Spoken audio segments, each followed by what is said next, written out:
Important higher education update.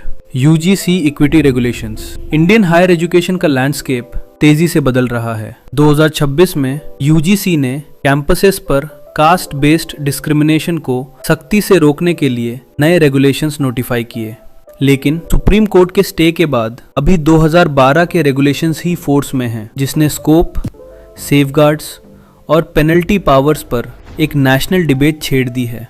2012 के rules में एक ब्रॉड और इंक्लूसिव डेफिनेशन थी जो हैरेसमेंट, एथनिसिटी और रैगिंग को कवर करती थी, सभी स्टूडेंट कैटेगरीज और रिलीजन्स के लिए। वहीं दूसरी तरफ 2026 के रूल्स में एक टारगेटेड फोकस इंट्रोड्यूस किया गया है जो स्पेसिफिकली एससी, एसटी और ओबीसी स्टूडेंट्स के खिलाफ कास्ट बेस्ड डिस्क्रिमिनेशन को डिफाइन करता है। 2012 का अप्रोच ज्यादातर नॉर्मेटिव और एडवाइजरी था, जो इक्वालिटी के प्रिंसिपल्स पर फोकस करता था, बिना किसी स्पेसिफिक डिस्क्रिमिनेटरी एक्ट्स की लिस्ट के। लेकिन नया फ्रेमवर्क एक्शन ओरिएंटेड है। इसमें प्रोहिबिटेड एक्ट्स की एक इलुस्ट्रेटिव लिस्ट दी गई है, जैसे हॉस्टल सेग्रीगेशन से लेकर बायस्ड एकेडमिक इवैल्यूएशंस तक। इंस्टीट्यूशनल मैकेनिज्म्स में भी बड़ा बदलाव आया है। पहले इक्वल अपॉर्चुनिटी सेल्स की कॉम्पोजिशन और पावर्स में क्लैरिटी की कमी थी। अब मैंडेटरी सेंटर्स और इक्विटी स्क्वाड्स जरूरी हैं, जो डाइवर्स रिप्रेजेंटेशन एश्योर करेंगे और इफेक्टिव रेड्रेसल के लिए 24/7 हेल्पलाइन एक्सेस देंगे।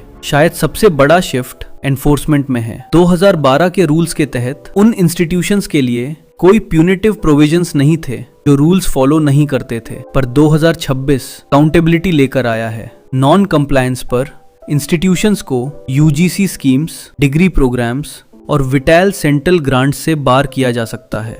ये एक कोर डिबेट क्रिएट करता है, बढ़ती हुई कंप्लेंट्स को एड्रेस करना वर्सेस एडमिनिस्ट्रेटिव ओवररीच और मिसयूज का रिस्क। अंत में ये शिफ्ट है रिकॉग्निशन से एनफोर्समेंट की तरफ।